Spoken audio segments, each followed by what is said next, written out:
also want to be able to use this as a platform to start necessary conversations in a time where our level of organizing as people, especially as Americans, probably needs to be up a couple more levels than it is.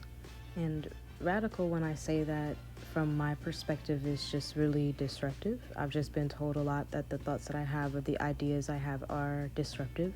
So that is what I use when I say radical squares. However, today I've decided that I will talk about a couple different definitions of the word radical that we're witnessing in America.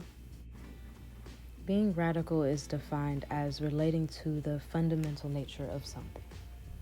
And politically, the definition shifts to a person who advocates based on thorough or complete social change. So when I'm having these conversations with people about what it means to be radical, often what I see that they think or perceive is that people who are radical do not know how to compromise, and that seems very egregious in a two-party system.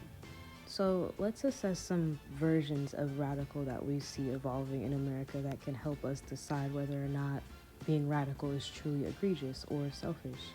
The first one that I like to call is kind of a homegrown radicalism, which is because that's how it is to me personally. The reality is that it's radicalism that is handed down from poverty a lot of the times and handed down from struggle. This is the same kind of radicalism that is familiar to us in the Black Panther Party or the Brown Berets. It comes from a place that reinforces the idea that all life-giving resources are a natural birthright for people, and especially in America.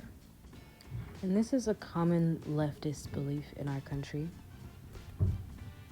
And it only becomes radical because it challenges the hyper-independence that capitalism needs to survive. And that is human hyper-independence that's needed, not necessarily economic hyper-independence from us. Meaning that, as I mentioned in the other video, capitalism is not operating as a free enterprise.